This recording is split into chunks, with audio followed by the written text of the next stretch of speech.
natin yung mga issue na malapit sa bituka ng sambayanang Pilipino. Oo, masakit sa atin yon dahil yung soberenya ng ating bansa ang ibinenta nitong mga bangag na to sa Malacanang, sa mga dayuhan. Masakit po sa atin yon.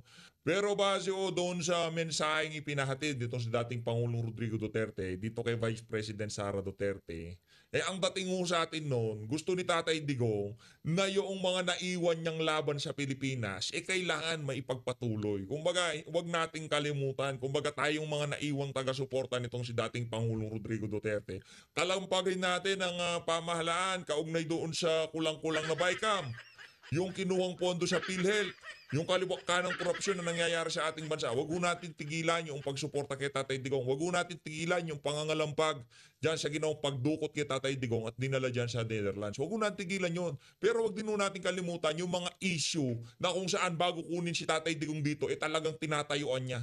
Talagang pinaglalaban niya, ika nga. 8 years old. Yung mga bagay-bagay na dapat sana, kayo sa inyo na yan, problema nyo na yan, kayong mga kabataan, kayo na trumabaho niyan. Di ba ganun yung ibang mga politiko? Henerasyon nyo yan, ayusin nyo yan. Pero si Tatay Digong ho, hindi. Hindi ho yun ang nasa isip niya. Hanggat meron pa akong maibibigay na serbisyo sa mga Pilipino, tuloy-tuloy lang ako. Kaya marami hong bumibilib dyan sa mama na yan. Marami hong ano yan, kumbaga yung sinabi nitong si Attorney Salvador Panelo, kung sakaling may mangyaring masama kay Tatay Digong dyan sa Netherlands, baka biglang mangyari yung nangyari dito kay Cory Aquino. Sa atin naman kahit hindi mangyari kay Tatay Digong yun, hindi ho nila mapipigilan, hindi ho nila mababago ang katotohanan na mahal ng sambayan ng Pilipino ang mga Duterte. At ang mananalo sa 2025 ay 2028 presidential election, itong si Vice President Sara Duterte. Tuloy natin. Tanungan ng taong bayan. Ang dami nga nagte-text at tatanong. Tapos, marami rin bagong impormasyon na sana maging pagkakataon para yung mga magulong sagot, yung hindi... Akala ko yung eleksyon para kahit paano magkaka-exposure ako. Ganon. Madam, maluwang pa ho kayo. Ang kaisipan, kayo naman. Huwag ko kayo mag-baby talk. Ang may karapatan lang mag-baby talk yung mga baby. Magkatugma-tugma ng mga datos at saka yung mga katanungan ng taong bayan. Sana pagkakataon yun para maisagot ng ating gobyerno. Mali, pero kung ibinida mo dyan yung tatay mo, malamang sa malamang may mapapaniwala ka pa . O sabi siguro nito si Marcos Jr., ito naman si Amy Marcos. Pati ba naman yung pagkakaano kay Digong na ano ka? Hindi ko na papupuntahin dyan si Bonjing at saka yan si John Vic. Hindi ko na papupuntahin dyan sa dyan sa hearing mo. Yan si Torre, di na sila natutustaho sila pagka pumupunta. Pero yan?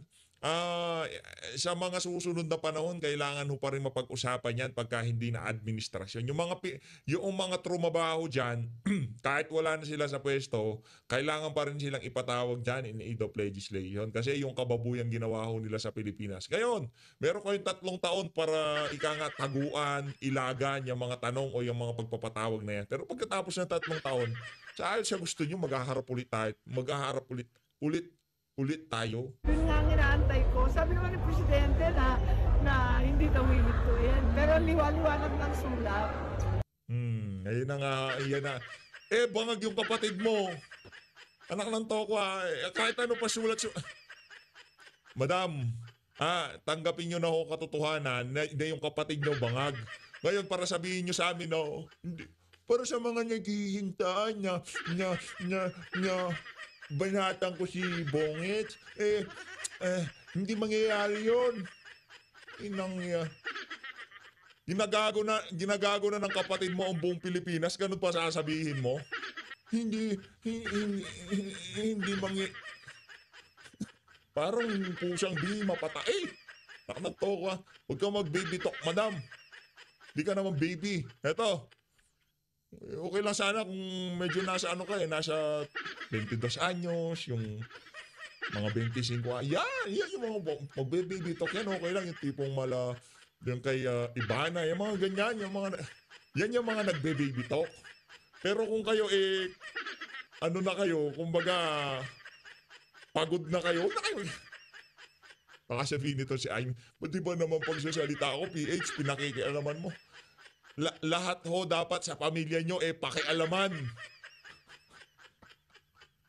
Ito, lipat ho tayo dito kay Ma'am Cathy Binag. O yan, kagaya nito si Ma'am Cathy B, pagka yan nag-baby talk, okay lang. Walang problema dyan. Kahit mag-baby talk yan, umaga, tanghali, gabi, okay lang. Di ba? Pero yung si Senator Raimi, naku, madami. Pakinggan natin mga sasabihin nitong si Ate Kat. Ate Kat, So, banatan mo sila. Pakinggan ho natin to. yan. Anong sasabihin nito si Pag-usapan Ate Kat? natin yung naratibo ng iba dyan na pilit pinabaliktad kung ano yung nakasulat sa saligang batas. Naku, Diba? yari kayo Pag-usapan dito kay natin yun. Ate Kat. At saka yung mga iba dyan na kung nagpapanggap na pro Duterte pero hindi talaga. Kasi Yari. nagkakos ng gumagawa ng pagkakalito. Tapos yung kapwa nila na pro Duterte, babanatan nila. Pag-usapan din natin yan. Kasi hindi nakakatuwa. Ako nagmamasid lang. Tsaka ang dami dyan na, alam mo yung daming Mga pro Duterte, nagbabanatan. Naku, pangit ho yung ganyan. Kaya di tayo nakikipag-away dito di ba? Hindi tayo nakikipag-away. Ano tayo dito? In good terms tayo, lalo-lalo na dun sa mga tawag dito, yung mga talagang mga solid Duterte supporter. Ika nga. In good terms. Saka hindi tayo nakikipag-away. Mahirap na, baka merong Fortuner yan. sinasabi. Ay. Pero Pare, baka nakaitim na SUV. Hindi ba may init ang ulo ng mga nakaitim na SUV? Mahirap na, no? Ngayon pagka nakikita ko, yung kunyari, merong puting itim na SUV. Naku, medyo malayo pa lang, dumidistansya na ako. Naku, itim na SUV to, mahirap na. Naging judgmental, no? Naku, sige, pupunahan mo na yan, mahirap yun. walang ginagawa. Diba? Okay. Hindi talaga tumutulong. Salamat. Roy B. Galfo. Galfo ba? Galfo. Ayan. Sasalimin tayo nang mabasa ko kayo. Ingat po kayo Naku. lagi. Roy B. Galfo. Naku, Yan. nagsalamin pa nga. Nasa car ako. Nasa parking. Madilim talaga. Okay lang yan. Importante na ririnig nyo ako. Kita naman ho ng Yun. tao. Kahit na ano pa ho. Tapos yung mainstream media, hindi rin ho nilalabas yung katotohanan. Di ba nga ho, sino yun? Si Fajardo ng PNP, sinabi niya sa isang interview na 60,000 lang ho ang nag-attend nationwide sa rally sa birthday celebration ng PRRD.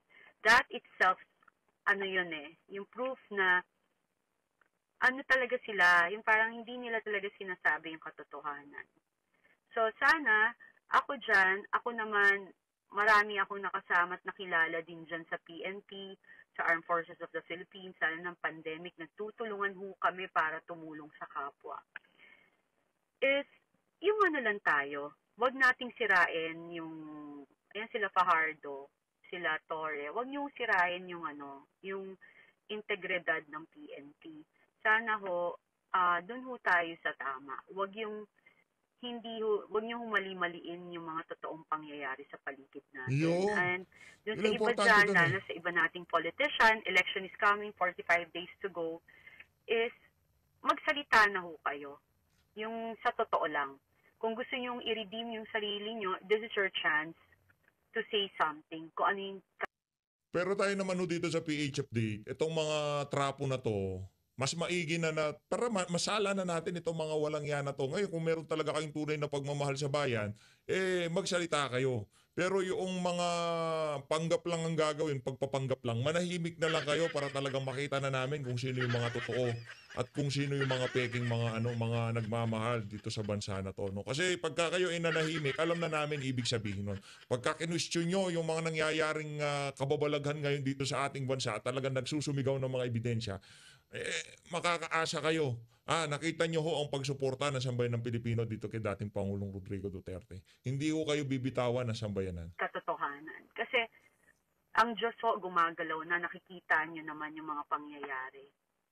So, dapat ho maging matalino ho kayo na, at kung alam mo, ang politiko kasi kung talagang mabuti ang inyong hangarin, hindi ho kayo papayag na maging puppet or sumakay lang sa agos ng tubig, ika nga, na kasi sasakyan nyo lang kung ano yung feeling nyo magbe-benefit kayo. Mali ho yun. Hindi ho magandang ganun ang ating pananaw bilang politiko. Dapat ho ang politician may paninindigan, may integridad, at may prinsipyo. But of course, number one is dapat may takot ho sa Diyos. Kasi ang may takot sa Diyos, mais ang family. Kasi kapag may takot ka talaga, yung totoo yung totoong sincere, yung sa heart mo, nakikita mo yung mali sa tama. Agad-agad. Makikita mo yung sa loobin nila. And yun nga, meron naman kasi tayong freedom of speech dito. Dapat hindi talaga natin, nasa batas din po yan, na dapat hindi pinipigilan ang pagsasalita. Kasi yun po yung frustration ng mamayang Pilipino. As long na hindi po sila nagiging physical, that's okay lang po yun.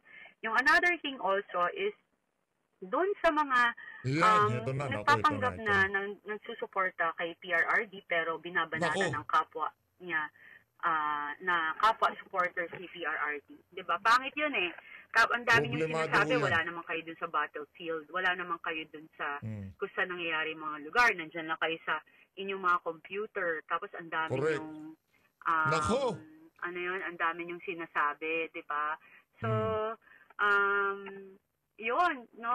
Before kayo mag-comment, dapat hindi kayo nagko-post ng ng mga ganyang, hindi kayo nagpo-post ng mga ganyan. Dapat ine-encourage nyo pa kasi sila yung nag-e-effort, 'di ba?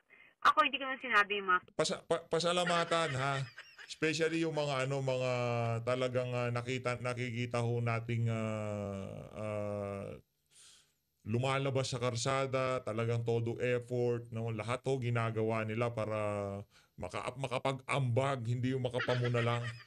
Makapag-ambag sa pinaglalaban natin doon sa mga prinsipyo ni dating Pangulong Rodrigo Duterte. Pagsuporta dito kay Tatay Digong. Kaya pinapalakpakan ho natin yung mga yan, yung mga kasama natin talaga napakagigiting, no? At kung wala na rin matinong sasabihin, kung hindi ka naman nagpunta, di ka naman baka anino mo hindi nakita dun sa lugar, mas maigi na wag ka na lang magkomento. No, kung meron ka nakikitang mali, wag ka na kung meron ka mga yung tipong para may makalang kung tawagin, wag na lang. Ano ho yan, kumbaga lumalabas lang yung mga tunay na kulay nyo. Lumalabas lang yung mga totoong taga-suporta, no?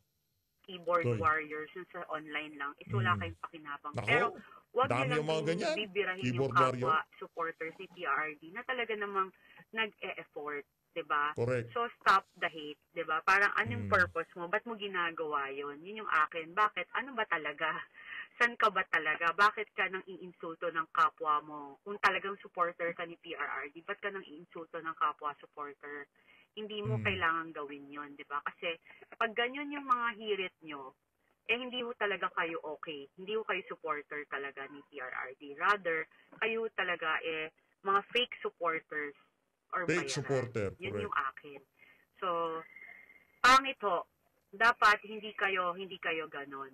Hindi kayo what do you call this? Hindi kayo nag-share ng mga negatibong comment sa kapwa nyo Duterte supporters. Kasi una, wala rin ho kayo dyan. Wala ho kayo kung nasaan sila, wala kayo.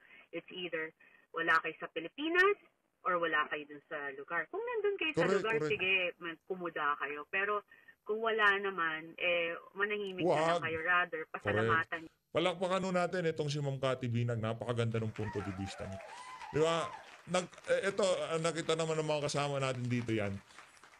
Doon sa nagkaroon ng komusyon sa pagitan ng mga pulis sa Mendiola at doon sa mga nagse-celebrate sa birthday ni Tatay Digong diyan sa Mendiola. Hindi na ho natin ginawa ng reaction video kasi parang nababaduyan ho tayo. Di ba? Wala ka naman doon eh. Di ba?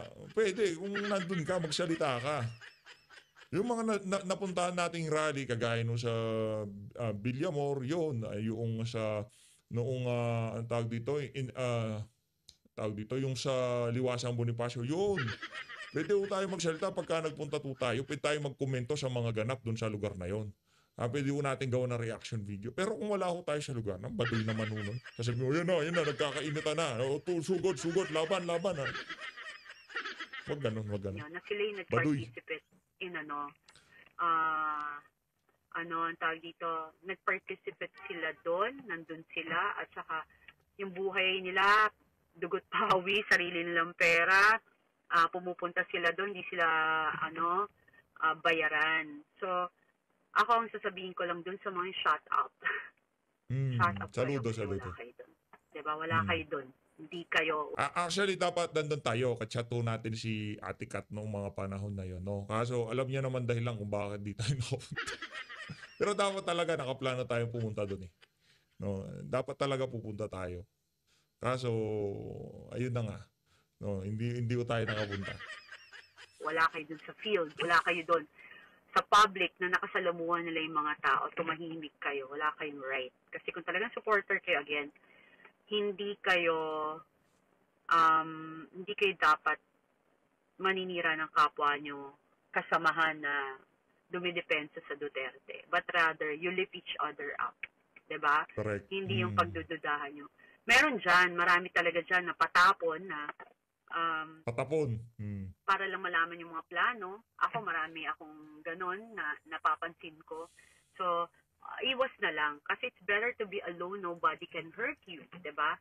So, tayo, patuloy po tayong magdasal at maging matalino kung sino yung ating iboboto ngayong eleksyon. Again, dapat yung mga hindi nagsasalita tungkol sa naging problema ng Kaban ng Bayan, PhilHealth, Maharlika Funds, and all, wag yun na akong iboto. Yung mga nananahimik, dapat habang buhay ng manahimik at wag nang magsalita kailan pa man. Ito mga kababayan, rekta ho tayo dito sa exclusive interview ho ito. Matindi ho ito mga kababayan. Itong interview nitong si Atty. Karen Jimeno dito kay Spoke Sari, no? Ito, paulit-ulit po natin sinasabi.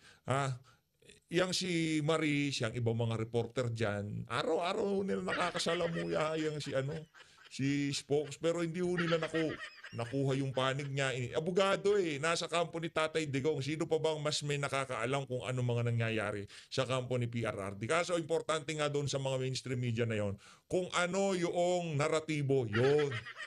Diba? Yung kukunin yung mga taga-suporta ni Tatay Digong na nakikipag-usap sa mga pulis, pagdating ng balita sa Pilipinas, ayun na, pinapaalis na mga Duterte supporter. Tinataboy na sila ng mga pulis, nakikipagtalo sila sa... Ganyan ho sila. Ang sasalbahe ho ng mga mainstream media na yan. Pero itong Billionaire News Channel, medyo ox ho ito ng konti, no? Kumbaga, SMNI, tapos yung kahit papaano hindi bias, nandiyan yung mga mainstream na kahit papaano pwede natin panoorin yung mga balita nila. Ito, pakinggan natin. There was a diffusion order. Yes, okay. There's a diffusion order. And familiar with this. What is the difference between a diffusion order or diffusion notice and a red notice from the Interpol? The diffusion notice came from the Philippines, requesting the international community for assistance to apprehend the former president. But how do you issue a diffusion notice to yourself? Because that's issued only by the Philippines. Yeah. And the difference with a red alert notice is the red alert notice is issued by the Interpol itself upon request of the ICC, and which means that it had to go through the General Secretariat, which should have taken steps to vet the legality of the warrant of arrest.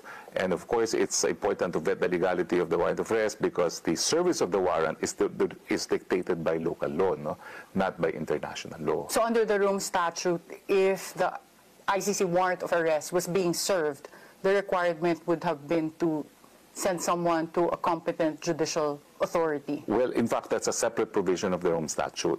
I'm talking first about how the cooperation of a state party is triggered. It is, of course, by a formal request made, and I understand there was no formal request made yet, and with the assistance of Interpol, because Interpol will be the one to coordinate with the local police force. No? But there was no such request. So how do you know that there was no request or notice? Because from our understanding, or even from my understanding when I was listening to the government's explanation, they were just merely cooperating with the Interpol. But it did come out during the Senate hearing that was led by Senator Amy Marcos that there was no red notice, there was only a diffusion notice. So how does that reconcile with what you're saying, that there was never a request from the ICC? Because if the ICC requested for the arrest, they would have asked Interpol for assistance, okay? But Interpol never really intervened. What they had issued was a diffusion notice, which is a request from the Philippine government, not vetted by the Interpol, just a friendly request. So it came from the Philippines? It came from the Philippines and executed and enforced by the Philippines. It was like requesting oneself, no? Which is really ridiculous. How do you know this, that the request came from the Philippines? Because we've seen a copy of the diffusion notice. Naku, yariho tayo dyan. Itong mga detalye na to, hindi ho palaga. Ang request pala mula sa Interpol na dyan sa diffusion notice, galing pa mismo sa Pilipinas. Anak ng tokong garapata. Di ba? Ibang klase ho mga kababayan. Request galing sa Pilipinas, pinadala sa Interpol, inimplement sa Pilipinas. Anak ng toko, pambihira, para maikutan lamang yung pagkakawalang jurisdiction ng ICC dito, ipapadaan sa sa ICC. This, no? And of course, this came out also in the Senate hearing, no?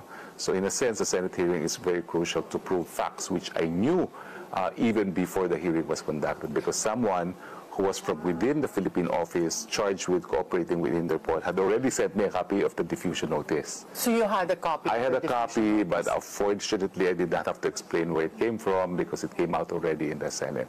Now, also under the Rome Statute, surrender to the court must comply with the requirement that it has to go through a process of extradition, which must be filed before a local court. And of course, in the Philippines, our procedure for extradition is dictated by an existing presidential decree, which has not yet been repealed or amended by Congress. And therefore, my expectation was he will still be brought first to a regional trial court. And I've said this over and over again in my columns and in my vlogs. No? So the manner by which he was arrested was completely a shock to me, because I thought that even an administration with an balanced mind would comply with the very reason that the ICC exists. Ito ho kasi yung nasa utak nila. Yaang naratibo na yan, yaang galaw talaga na ibigay sa mga dayuhan itong si Tatay Digong. Hindi naman ho talaga sa mga Marcos yan. No, ganito ho nangyari, di ba unity team? Nagkaroon ng alyansa sa dalawang partido, sa dalawang pamilya, Marcos at Duterte. Nanalo sila na sabay. Nung nanalo na, dahil alam nila na malakas si BP, bibitawan niya si BP. Ngayon maghahanap ng alyansa itong Marcos na kung saan pwede nilang makasama para wasakin ng mga Duterte. Parang after nila, sila na lang dalawa magpukpukan. Kumbaga, ano na lang tayo, tayo maglaban dito. Ika nga, Dilawan at saka Marcos. Alam naman nila, alam naman nila pagka wala na yung mga Duterte, itong mga Marcos na to, kaya rin nilang trabahuin itong mga Dilawan. Yung galaw na padala sa Netherlands si Tati Digong, hindi naman ho talaga galing sa Marcos yan. Galing ho sa mga Dilawan yan. Ang nangyari, pinagbigyan ng mga bangag itong mga Dilawan at trinaydor naman ho itong mga Duterte. Yun ho ang pinakamalaking pagkakamali nitong si Marcos Jr. Sa kanyang pagiging presidente. Yung iniwan niya ang mga Duterte. Di ba? Yun ho ang pinakamalaki. Mula noong doon sa punto na binanatan na, kumbaga, tahasa na talagang binira ng administrasyon ni Marcos Jr. itong si VP Sara.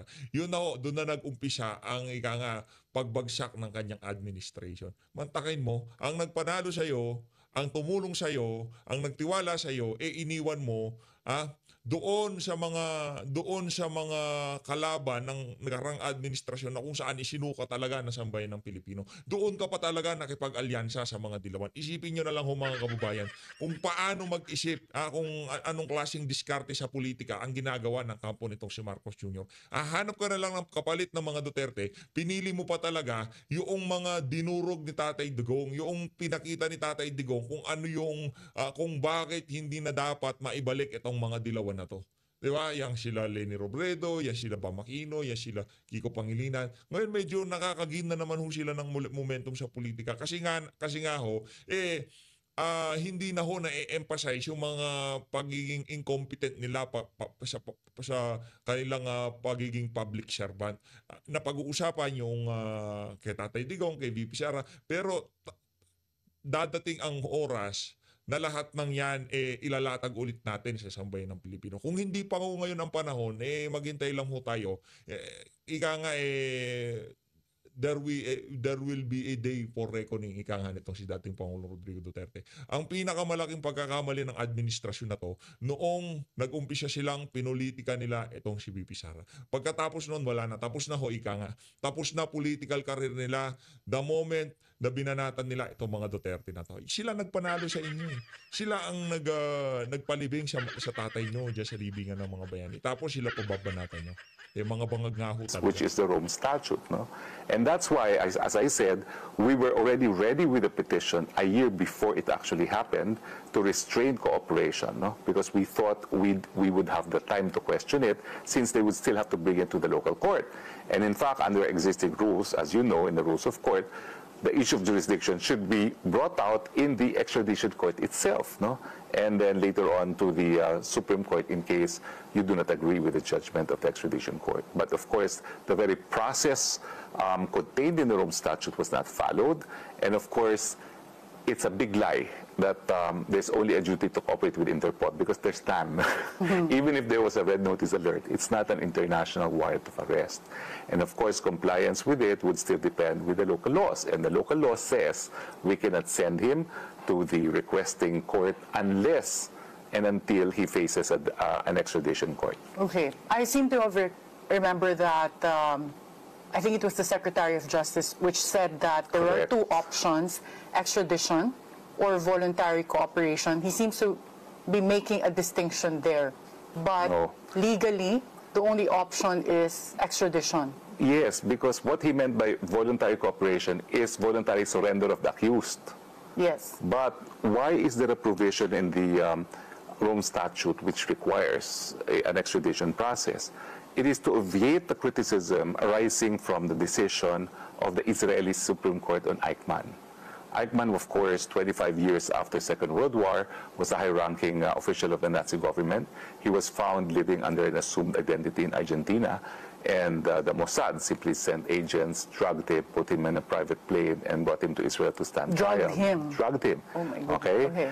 And of course, Argentina complained that their sovereignty was violated because foreign agents operated in their soil, and the defense raised the issue of illegality of the arrest, and they wanted the Israeli courts to divest itself of jurisdiction, which is legally termed decoupling of jurisdiction.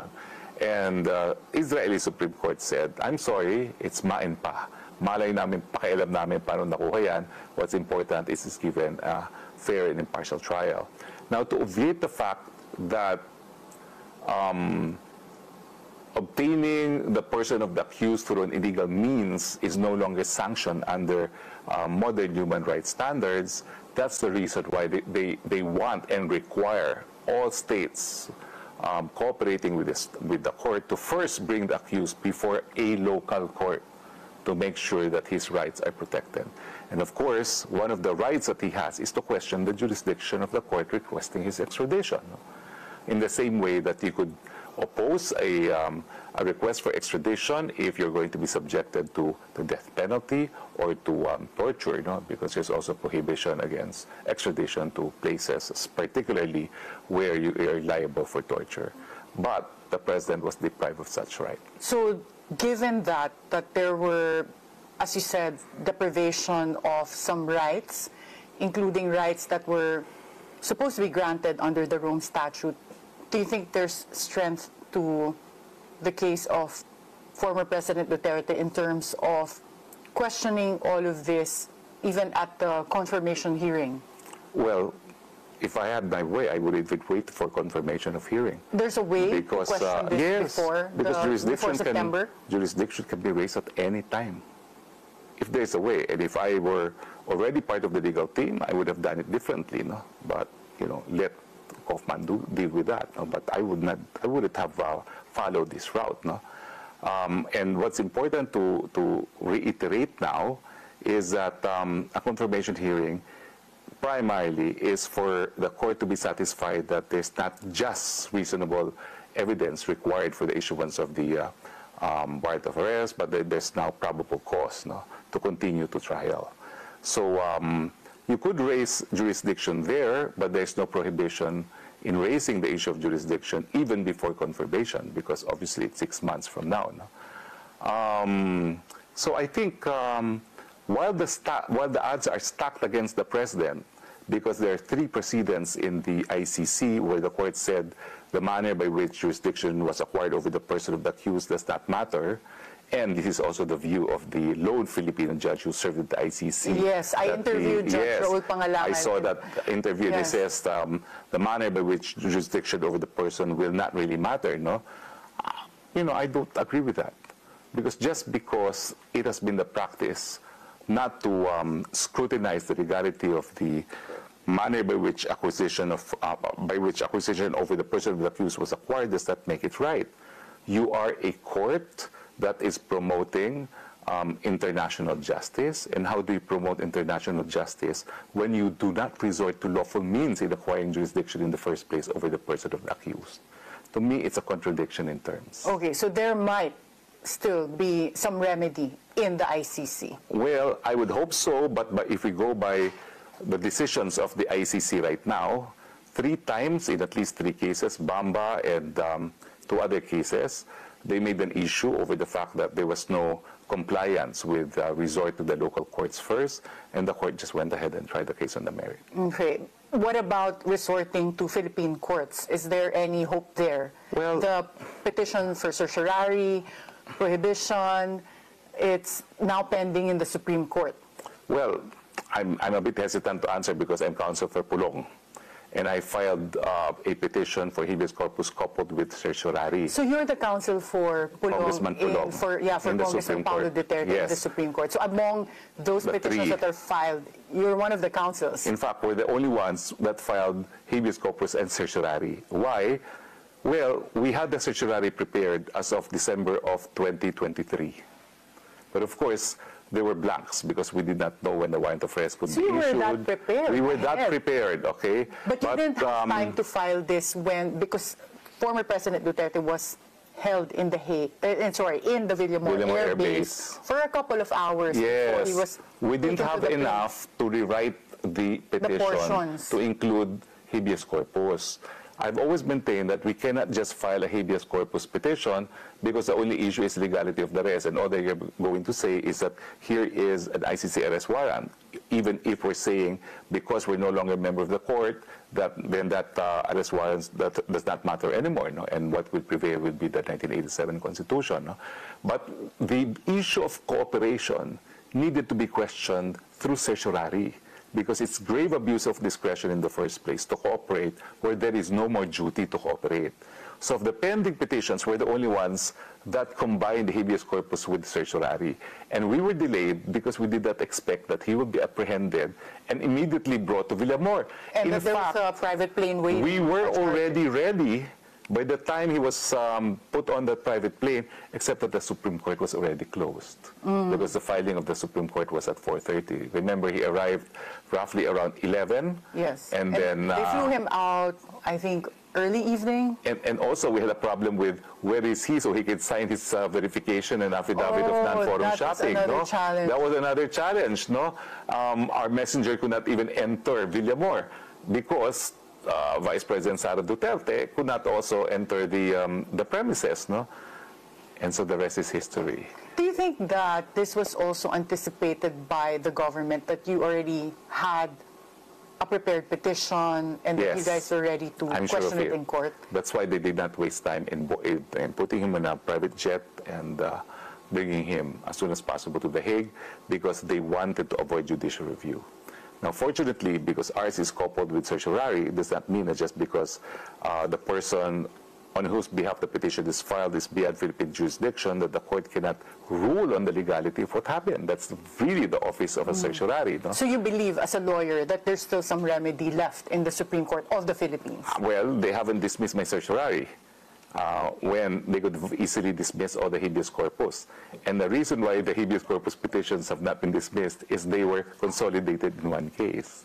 Now, that ruling will be very important because according to the Rome Statute itself, the legality on the issue of how the arrest warrant was served will be determined by local law. And the decision of the Supreme Court, Philippine Supreme Court, although not binding on the ICC, would of course have a lot of weight because in the first place, it is the Philippine justices who know what Philippine law is all about. Would that indicate that the judicial system in the Philippines is working, which would then trigger the application of the complementarity doctrine? I think we need to find a way when there are very urgent cases, there should at least be one magistrate that can issue immediately a TRO. Now, in our system, the Chief Justice has the power to issue a TRO on his own. On His own, by himself, which is a TRO good for 72 hours. Okay. I just do not know what happened. I just do not know if he even knew that there was already one certiorari petition filed. The Supreme Court no longer accepts petitions by 4:30. It was filed by 4:27, the one filed by Attorney Del Grano, which is a petition from the President himself and Senator Bato. No? So it was filed 4:27 and the closing is at 4:30. There was an opportunity for the Chief Justice to issue a TRO. But you don't know what happened. I don't know what happened, and I don't